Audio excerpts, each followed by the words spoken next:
Hey, Dave Kittle here on the Dave Kittle Show, practice owner of Concierge Pain Relief Home Physical Therapy in New York City and the CEO of the Fieldmaker Group. We're currently acquiring physical therapy practices in New York and New Jersey. Today, we have a colleague that I've known and met many years ago, Bob Babb. He is a physical therapist, the founder and previous CEO of Physical Therapy and Wellness Institute in the Philadelphia, Pennsylvania area.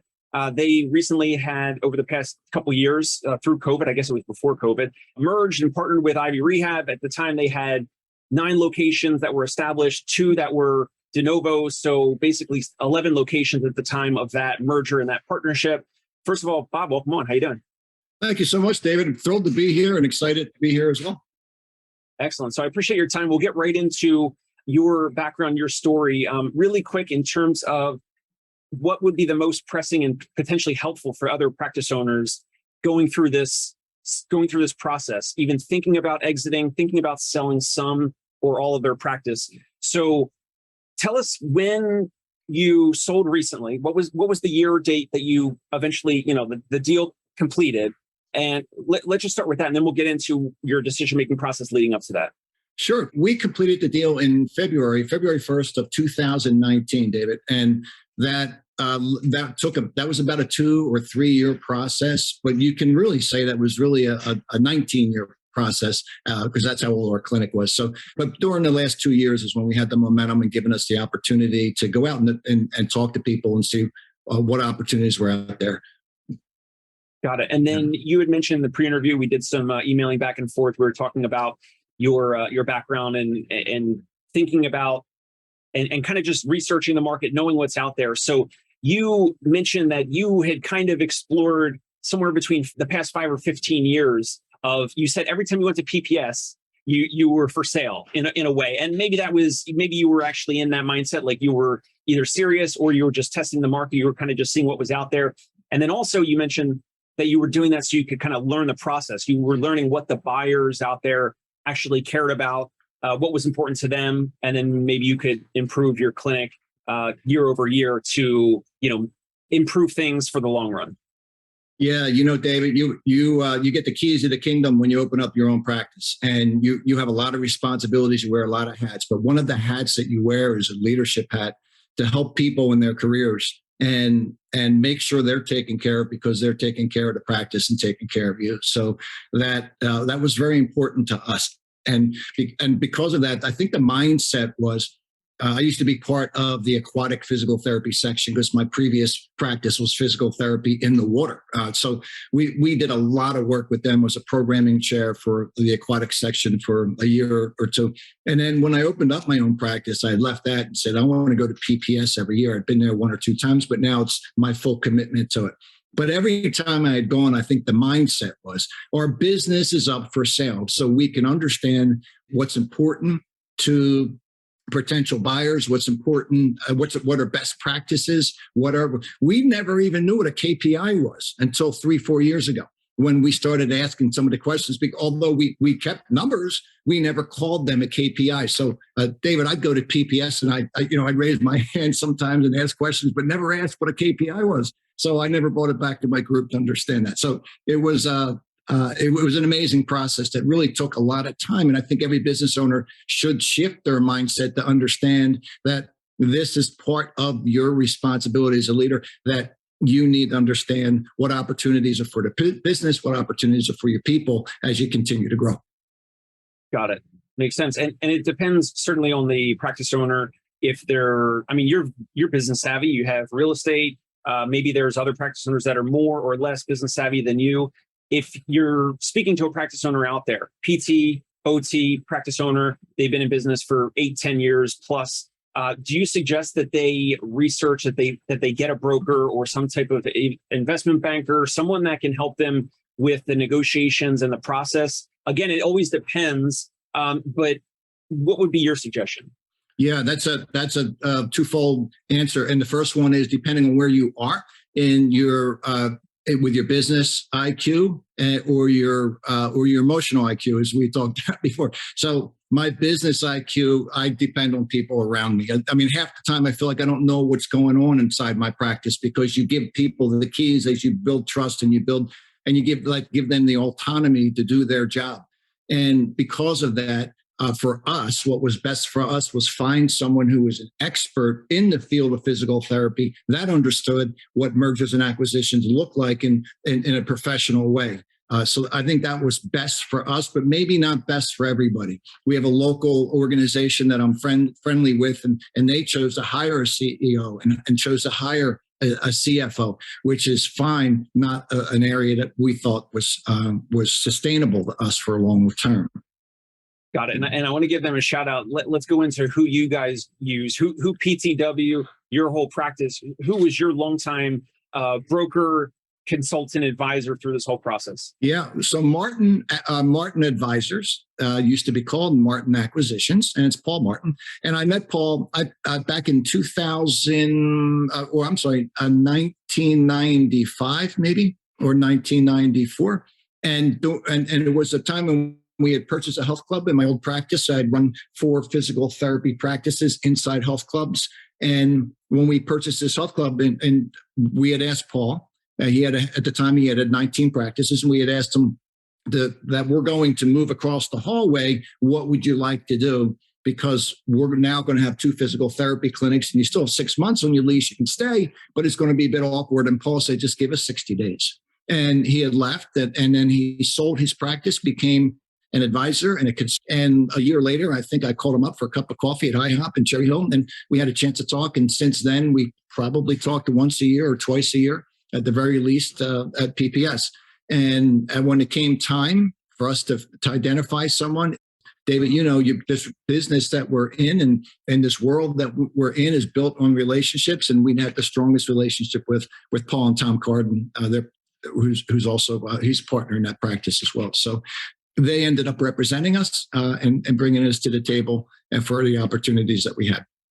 Awesome. Yeah. Shout out to Paul Martin. I'm going to try to get him on the podcast. Like I said to you, I reached out to him over LinkedIn to get him on here. So hopefully we can get him on for an interview. Yeah. So other than that component of having a broker, so you had someone that not only that you've known for years, that you liked and respected in your corner, what else did you need to prepare? Whether it was personal accountants or lawyers, or it was a firm to represent the entire company, what are some of the other big moving blocks there that other practice owners should think about and consider if they're going to do this down the road?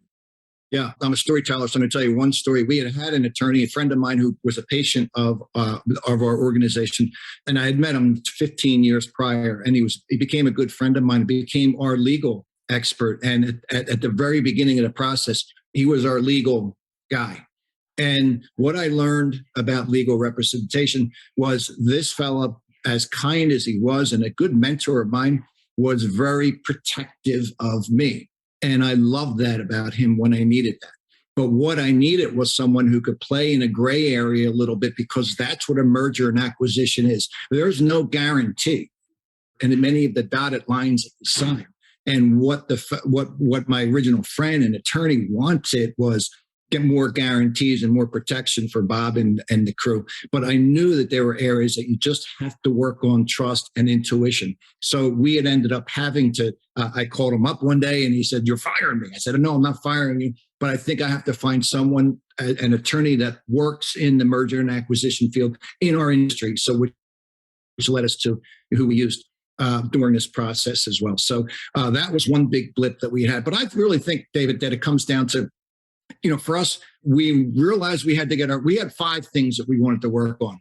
And maybe 5 years prior to, I'd sit down at the staff meetings with my partner. We had one partner we asked to leave our practice. And once he had left our practice and we bought him out in 2015, my business partner at the time, I had said to Jim, "That is now the time." And I think when I started going to PPS with a little bit more intensity and interacting a little bit more and asking a few more questions, that's when things started to get serious. And what I realized during that moment was that we had to get our financials stronger. They had to be more industry specific. We had to work on these things like KPIs coming out of our financials. Secondly, we had to start to build our culture a little bit stronger. We had to invest in our people.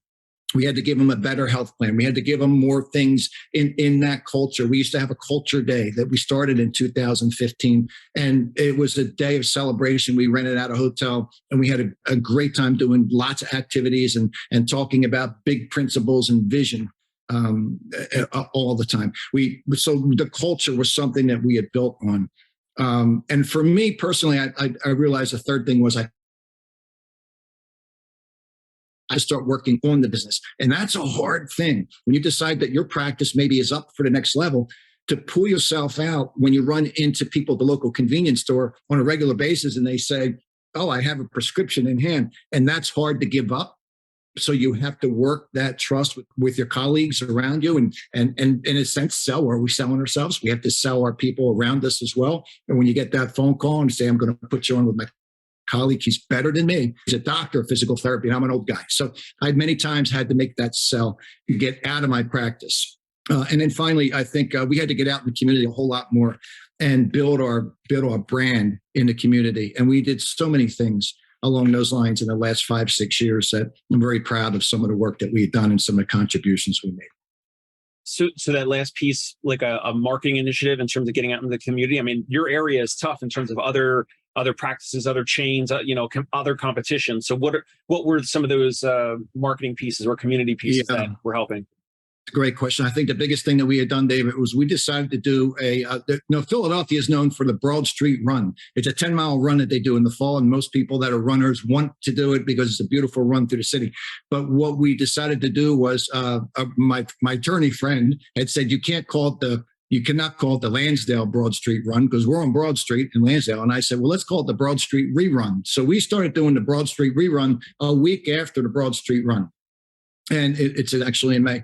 And we did it for 7 consecutive years, and we raised $250,000 for the local hemophilia association. And then for 2 years, we also contributed to the local schools for scholarships for kids going on to college. So through the Chamber of Commerce. So we were very involved with Chamber of Commerce, very involved in the community. Our name was out there for all the runners. And there was, one run we had almost 1,100 runners. So we were just thrilled with some of the work we'd done there. But because of that, each time you make a connection in the community and ask for sponsorship, you connect them with another business-to-business relationship. Sometimes we forget that as business owners, it's not just our customers are not just the patients and the doctors, but they're also potential customers, business to business. And that I think that really propelled us to another level. We have 10 physical therapy clinics in Lansdale within 5 miles. So we had a lot of work to do to get to a higher level and become more recognizable than any other brand. Wow, that's awesome. So just to touch on a few points before, so a suggestion to other practice owners listening to this would be making sure that they have either an attorney or someone that is that has a lot more experience in physical therapy. So we just had we had a broker on, a couple of different brokers, and like one broker specializes in physical therapy, another broker specializes in dental practices. So having someone in your corner as a practice owner that has experience in going through these transactions, because it'll probably be more efficient. There's just a lot more experience there. So your bill might even be, your legal bill might even be potentially less because the attorney is not having to spin their wheels if they don't have a lot of experience in this type of a transaction. Really quick, when you guys exited or partnered with Ivy, approximately how many employees did you have at that time? Either, part-time, full-time? Yeah, part-time, full-time, we had mid-80s. We had 81 to 84 employees or so. And they listen, it was a nice transition that they took on all of them, and most of them are still with the organization. Whenever there's change, many employees choose to go on and do something other things. So we had lost some folks. I think that's a natural part of it. I think there were some people that said we're now no longer the small guys on the road. It's now a mom and pop clinic. We're now part of a corporate culture. And in essence, we became part of a bigger bureaucracy. And that was okay. We knew that was going to happen. I've been through big bureaucracy. I'm a U.S. Navy guy. I knew what big bureaucracies were. I know the advantages of it and the disadvantages of it. So that was my job to work that and really massage that so everyone understood the advantages and the opportunities that were there.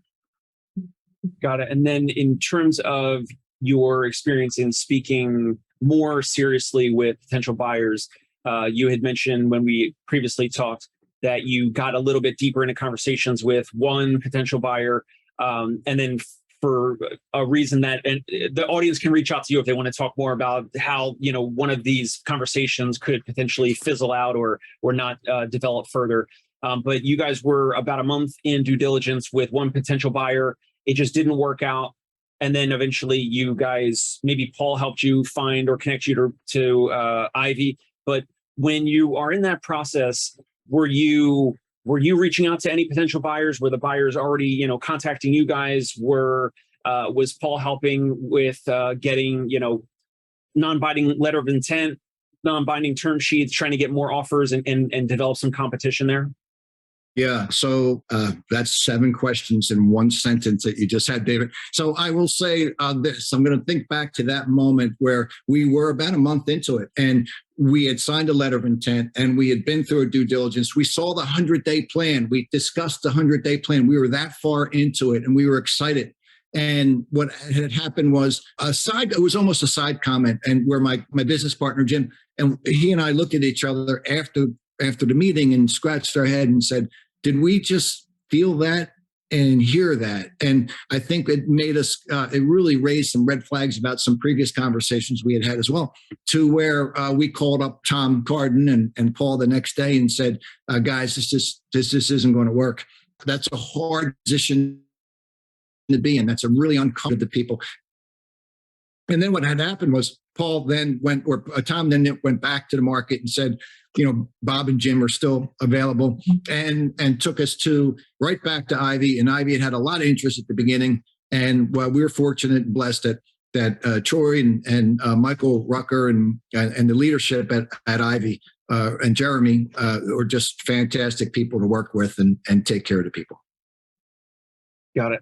And then in terms of Paul connecting you with there was no bidding war, there was no competition. It was like, once you guys moved on from the first potential buyer, you kind of liked how it was with Ivy communicating with the team. It wasn't like you were, trying to play different offers off each other or something like that. Yeah, no, I don't think that. I don't think Tom and Paul were very good at that. But what you do get for folks that are thinking about this process, it's a cool thing. You get a spreadsheet, and on the spreadsheet is the 7, 8, 9, 10 people, if you're lucky, organizations that might have interest in your organization and doing a merger or acquisition. And what you see is line items and line items and line items going all the way down in a vertical way that will tell you and compare and help you understand. And then you get the opportunity to meet them. And many flew in for an hour or two at the airport. And some we met for dinner, some we met for lunch, and we had the chance to get to know. So that get to know period may have taken another 6 months. So when I say it was a 2.5 year process, that's part of it as well. Sure. And when you were at that point, were you able to speak with someone from Ivy's network that was an owner of maybe around your size that they had maybe acquired a year or 2 or 3 years before that, for you to be able to interface with them and say, hey, how's it going? Did they live up to what they said they would do on the integration side, post-acquisition side? Yeah, I think we had done that with 3 or 4. I think when we skinned it down to 3 or 4, we made then our own due diligence phone calls to who they suggested, or even some people we knew in the industry down in that market. We talked to them as well. So we did our homework as well. It is a lot of homework. It is a lot of work. It's emotional. It is if you let it become part of what you're doing on an everyday basis, it will overwhelm you. So, which is why you have to spread it out and work on it in pieces. And some days, I would say to Jim, we can't even talk this. I just saw 15 patients, and some days we were able to put a whole lot of energy into it, but the process is long. Got it. And around what time did you tell your staff and your team? Maybe, when you tell them that when this was happening, were they in the know during the process, late in the process, or did you wait until after it was completed when you then told all of your physical therapists and all of your staff? Yeah, we had 4 or 5 folks: our business manager, our accountant, or our bookkeeper, our credentialing or so we had 4 or 5 people that were in the know, that were helping us communicate and share materials and share a lot of the work that we had needed to do to work with Ivy. And then we had a town hall meeting with Ivy, rented out a hotel, and Ivy executive leadership came down and introduced themselves. And I opened up and said, here's, you may have seen, you may have heard, here's what we're doing. And I think by that time, David, there had been some whispers already. And I think we've made it clear transparently 2 or 3 years later that we were searching for opportunity. We always talked about it. We always came back from PPS and said, this is what's happening in our industry. This is what potentially could happen to us. So I never wanted it to be a surprise. And I don't think it was a surprise to anybody. Everyone knew that there was a possibility we may make this move. Got it. And then at the time through all these years, this process, you were learning more. You were learning about KPIs, what's important to buyers. When did you start learning about EBITDA and the real true a lot of the metrics that the buyers were talking about, and ultimately how a practice like yours is valued? Was that something that Paul helped you with? Yeah, and that's a big surprise. So when you sit down and you share financials, and you sit down with Paul and you sit down with Tom, you look at the financials and you go through the EBITDA process, and you go through understanding what the value of your practice is potentially. And then, it will sometimes just, make you just say, wow, this isn't why we do what we do. This isn't why we started what we started, but it is nice to know. And I had a son who is now a chef in Bozeman, Montana. I have a son who lives with us now, works at physical therapy and Ivy a little bit as an aide, and is going to school at night and doing some other things. And then I got a daughter. None of them had wanted to do physical therapy. So I think that also, to me, was one of the factors that said, well, I can't pass this to legacy. What am I going to do with it? I can sell it to the employees. That became way too complicated for me to understand. And I thought that this is probably our best opportunity. So I think when we got to the Tom and we got to the Paul and the broker, the education process exponentially increased to the point where we were learning, and it was like, drinking from a fire hose, for the knowledge coming in. You mentioned, when you were talking about EBITDA just now, you mentioned a surprise. So a good surprise, a bad surprise? Were you thinking, yeah. Did you previously think that practices were going to be, sold on a multiple of revenue instead of net profit after add backs and all that? Or I never asked those questions, David. And going to PPS all these years about my practice specifically, I would ask in general. And it wasn't until I sat down with those guys and they put the hard numbers together, and I was like, wow, I was just blown away that anything I'd ever done was potentially worth something. And for it to be worth that number was just something that just, I still today have difficulty, breathing when I think about what was built and what we were able to do. And it wasn't anything with intention. It was just following what felt good, following our passion, following what worked. We work really hard, and we were really good at it. So I think that's why the surprise happened. There were things that a year prior to, as you know, Tom and Paul and the group had worked with us for a while, that they said, here's some things that you want to clean up. We were in the middle of a Medicare audit. And when Ivy had brought in their audit or their compliance person to look over some of our charts, it became a done deal when we got the Medicare audit back. And the Medicare audit said, super clean, one of the best audits we've ever had. And we shared that letter with Ivy, and Ivy said, well, compliance is done. So we were sweating a little bit with the compliance that Ivy had hired somebody out from outside to come in and take a look at our things. So I spent 2 Saturday mornings with her going over our notes and how we do our things that we do, a little different than what they do where she was from. So when we got that letter, it just ended it all. Got it. And then in terms of, obviously we're not going to talk about the dollar amount. That's sensitive to you. That's sensitive to Ivy and all that. But in terms of gross scale, so you said around, I think you said 80, 90 employees at the time. You had 9 locations that were up and running for X amount of years, 2 that were de novo. Based on that scale, that's obviously multiple millions. When we don't have to talk about the number, but in terms of were you surprised on the EBITDA number that you guys eventually came through, and and after adjustments, after add backs, was that something that again Paul was helping with as industry standard, and there's always a sliding scale in terms of the EBITDA multiple, but how did you kind of factor into that process? It was really like the numbers were what they were at that time. There wasn't really much for you to change or configure at that point. David, I've listened to you enough, and when you talk about EBITDA, to make it simple, you talk about your net revenue is in essence when you finally get down to the bottom line, and that's essentially there's add backs and subtractions, and we had run our practice completely away from any personal expenses, and many practice owners don't run their practice that way. Great. So everything for us was so clean. It was very transparent when we were finally done. There really were no surprises when we really looked at the EBITDA, and then we looked at the multiples. So it was really a matter of what the multiples were, who valued us the most, and who we valued the most, and that came really the discussion became not so much around EBITDA, but it became around the multiples. Got it. And then in terms of the transition, it sounded like you mentioned Ivy wanted you there for, was it a year or two during the transition? Was there a specific timeline that you could share? Yeah, no. Ivy was very welcoming, and I'd still be there.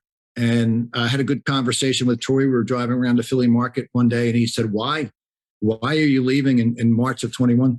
And I still don't know why. I followed freedom. I worked very hard to try to get to a point where you can make your choice. That's why we all go into practice. And I still want to be able to make a choice on what I do on an everyday basis. And it was a classic model of an old guy and a young guy with the leadership. So Jim at the time was 42, 43. I at the time was 58, 59. And I had a father who had passed away when he was 64 years old. And I don't want to be the guy who's 64 and pass away and have no retirement opportunity. So that was part of my motive, to be able to get out and go out. And plus I have a wife who worked very, very hard. Anybody that's a practice owner knows that you spend sometimes 60, 70, 80 hours in working on the business and not enough time with the family. So I was very lucky to have her as really my rock. And when we opened up our practice, David, this is how much I owe to her, is we knew that we were going to struggle. We took out a big loan. We took a big chance on a big building, opening a practice. It became a big practice, but it was very small practice when you open up. And when she had said, we'll eat peanut butter and jelly until we get it right. And I was that to me gave me all the courage I needed to be able to go out and get this thing done. And then fast forward into, to 2019, and then you guys get rewarded. Now you can travel anytime you want. You can go anywhere you want. You can do anything. You can buy more real estate. You could sell real estate. You could do whatever, right? Exactly. So I think that's wise for me. It gave me the opportunity to have freedom to go out and do some other things now outside the realm and the pressures of owning a business at that level. And in terms of, so you were there, but did you agree to a specific timeline? Was it like they want you there for a year? I'm sorry. Yeah, I know you. Yeah, I'm sorry. I know you had said that. So no, there was really no. I think it was 2 years. We had all signed a 2-year contract, but then it was ongoing. And when I got to the 2-year mark, I think I had an opportunity to talk to Troy, and I said, I think I'm going to bail out. And we had a good discussion about the why.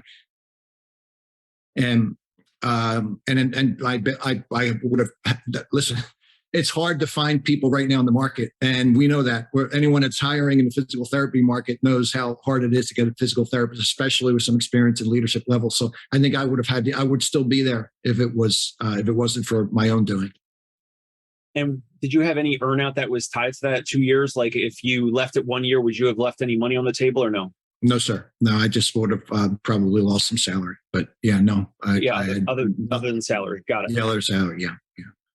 Awesome. So that's actually to give clarity to the listener, the one listener that might be there, is that there is, meaning that nobody wants to hear me, they want to hear you. So you have an employment contract, and you have the deal. So there's two different things that you sign at the end when it's all consummated.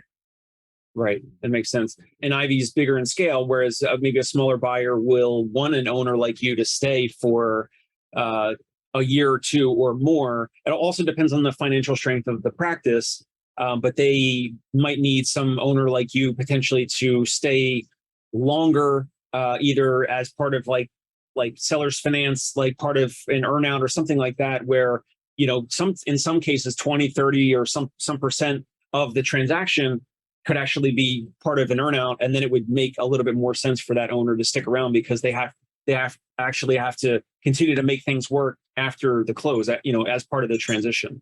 Yeah, and I think that's important to know in today's job market. It's I would think just about everybody is looking for the senior leadership to stay for a while. It's a pretty important part of the process. So your role amplifies during that first year of the merger. So to be able to mix the cultures so that there's always going to be some conflict, but so that you can work that and get people to see and cast a vision that is consistent with what the big mothership, that I used to say, the mothership is here. We're down here with other brands, but we're all really striving for the same thing. And that comes down to your mission and your values. We had shared missions and shared values. I think that's why we clicked well. So that's a very important process for the senior leadership during that time. And that is a strong consideration for anybody going through merger and acquisition. I think it's important that they stay. During the transition after the deal was closed and you were sticking around, what was your day-to-day? Were you treating any patients at all? Were you going into the office 5 days a week? Were you, interacting with staff? Were you going into the office only once or twice a week? What was like the day-to-day? Yeah, no, I'm the 5 o'clock in the morning guy, and usually cutting out at 4 o'clock, 5 o'clock in the afternoon guy. So I was always there first and opening the doors and greeting people and greeting staff and huddling with people. So I was in the office every day, even during COVID. It was an important part of what I do. So that part of it was easy, and making sure that people were taken care of, that was probably most important. And remind me again the date. It was 2019 when the deal closed. Yes. What was the date in 2019? February 1st of 2019. Okay, so then about a year and a month later, COVID happens, which is a complete rarity, something that never happened in your whole lifetime. How did that factor in? I mean, at that point, it was like you probably, in hindsight, looked and were like, thank goodness that you already completed that deal, because the value of your practice would have probably taken a hit, and it would have taken you maybe another year or two to recover back to that valuation, right? We were very lucky timing wise. You're right. Very lucky that the timing was perfect for us. And like anybody, we were up to maybe 35, 40,000 visits a year. And then we were growing pretty rapidly with Ivy helping us fuel that at that point. And to see that go down, David, was a very difficult time. March 20th is when we had to furlough our people and some people, and making those phone calls and talking to the folks. I'd come home. That's my wife's birthday. And I'd come home to make her dinner on a Friday afternoon, March 20th. And I remember never feeling worse than I ever felt on that day. Just to talk to people. And fortunately, some people came back 3 weeks later. Some people came back 4 weeks later. But everybody came back within a short period of time. So we were very lucky. But to see the business go down that fast was a hard time. A lot of people had, felt that way about their stock market and their retirement plans, and we felt that way about our business, and felt like we owed. Quite frankly, it was out of our control. But you can only control what you can control. But what we could control was continuing to make connections, continuing to increasing our telehealth activity, which was brand new to us. Working on that, very hard. Early in the morning and working and all of us meeting and working on this telehealth idea and training people at a quick pace. That became our priority in a very short period of time. Wow. And yeah, you had to learn, as every owner had to, adjust and adapt on the fly during that time. We were going out in space suits with a mask and gloves and going out to people's homes because people needed therapy. And we were trying to, we're problem solvers, and we're trying to, solve folks' problems with a knee replacement that still needed someone to push on the knee, still needed some help, getting around the house. And we had to find ways to get that done. So we became really, to the truest sense, we became problem solvers more than physical therapists.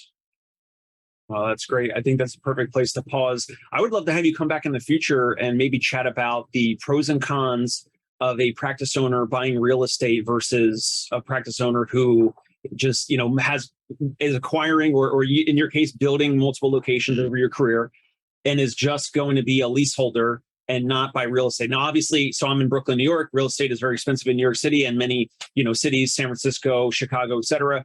And you guys are, in the Philly area, Lansdale, right outside the city. And, real estate over the years, probably a little bit more accessible. But I would love to chat more about that or any other topics that you think would be helpful. Yeah, would be happy to. This is for me coming out of the cave, in a sense, David, over the past 3 months, because we were offline right now, I guess. But we had some challenging times last year, surprised on us, with some family things. Because of that, the year of 2021 was dedicated quite a bit to that. So it's kind of nice now that we're stable, and now we're able to, I'm able to get out and reconnect with people a little bit more.